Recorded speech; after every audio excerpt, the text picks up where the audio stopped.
Everything has a starting line. When you were born, you had a starting line. When you got married, you had a starting line. When you had a baby, you had a starting line. When you get up in the morning, you kind of have a starting line. Okay? You start a new day. Everything has a starting line. What I want to cover, I'm going to talk about this in 2 or 3, 4, 5, 6 episodes here, is the starting line. So you want to be a truck driver, right? But what do you know about truck driving?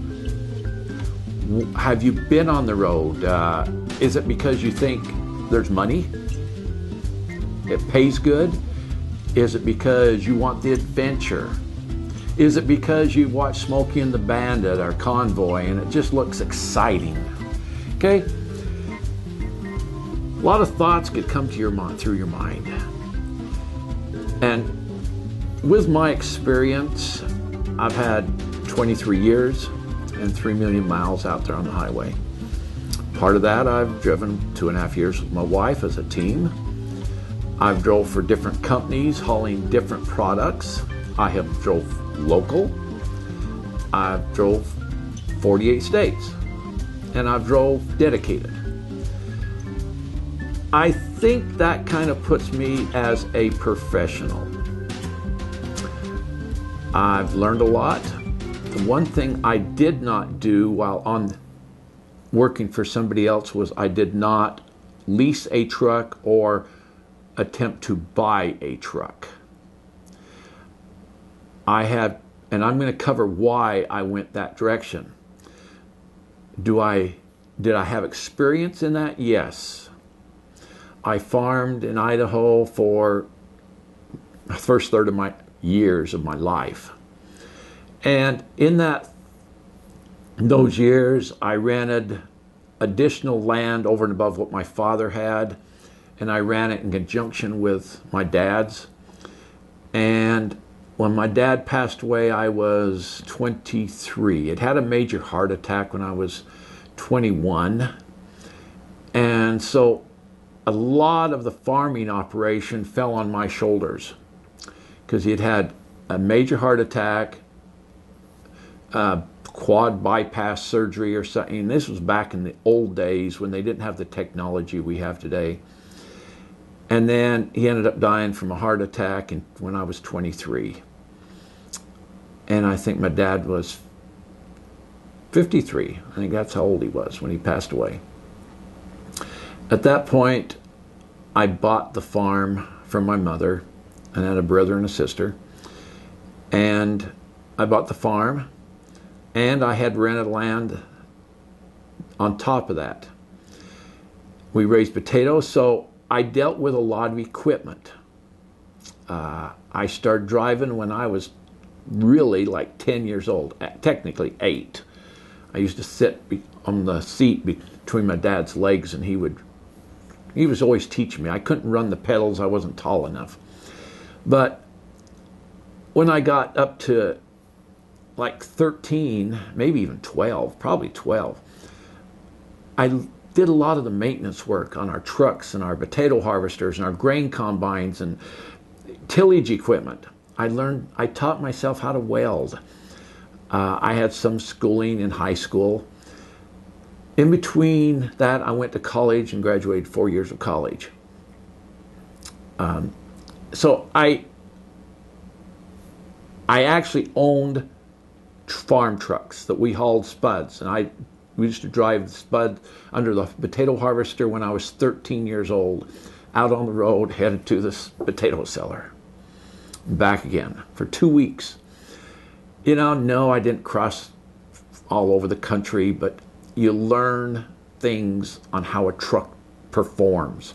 And of course, I did all the oil changes, I did all this work. So I got to know equipment very well. So when I decided to drive truck, that was many, many years later, I had a very good understanding of the mechanics of equipment. And it helped me a lot. This was back in the days before CDLs had even existed. This was back in the days when my first 2 years, I didn't even have a CDL. They didn't exist. In Idaho, they called it a chauffeur's license. And nobody really, checked it. As long as you never had any driving record, accidents and stuff, I mean, you just drove. And I drove across the country, clear from Idaho, Minnesota, Texas. I went the East Coast. So that puts me, in my mind, a professional. So I didn't walk into this business not knowing where to go, but I learned a lot from this business. I drove for some very, very good companies, probably some of the best that are out there. I was given a lot of responsibilities. So we all have some place we have to start, just like I did. I started like when I was 8 years old. Many of you are not starting that young. Many of you are starting at 21 or 25 or 53 or 30 or wherever. Some of you have families. Some of you see the dollar and you see that you can get into this occupation and make some money. Some of you chose driving versus going to college. I have a son that chose that direction, and he's doing very, very good for himself. Financially, his family, and it's local. So he's home every day. But still, the principles all apply. And what I'm going to do here in this series is I'm going to talk to people who have actually purchased a truck from a company, some that have actually gone out and bought a truck without going through a company that helps finance it. Those who have to buy their own authority to haul freight for somebody else. There's a lot of things to learn in this business. And I'm going to cover many of these things over the next few months, trying to give you an understanding, the viewer, my friends.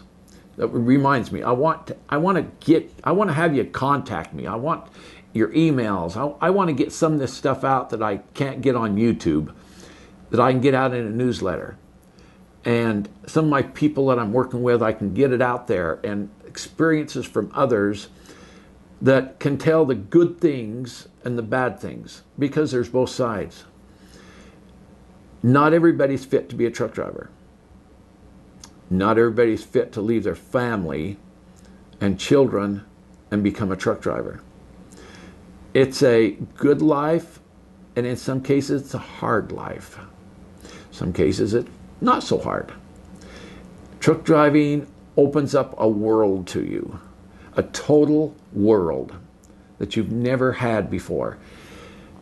It pushes your limits. It really can push your limits.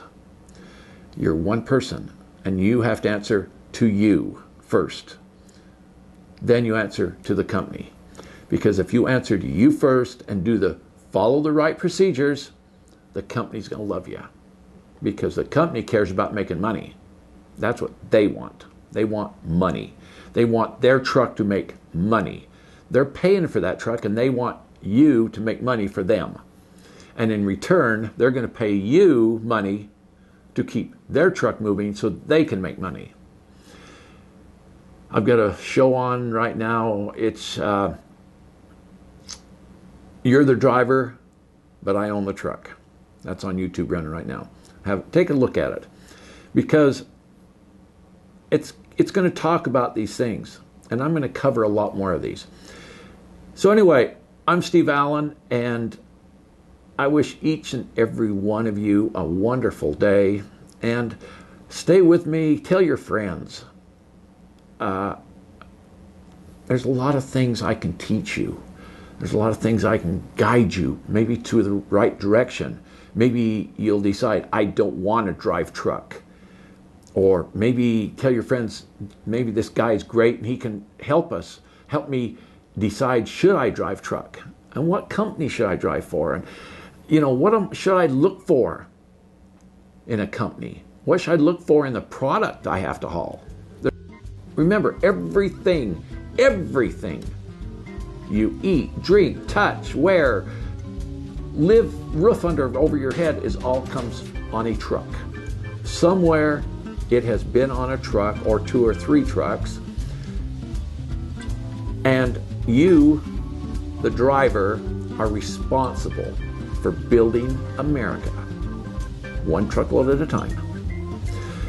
You have a great day, and I will be seeing you again shortly. I'm gone. Bye.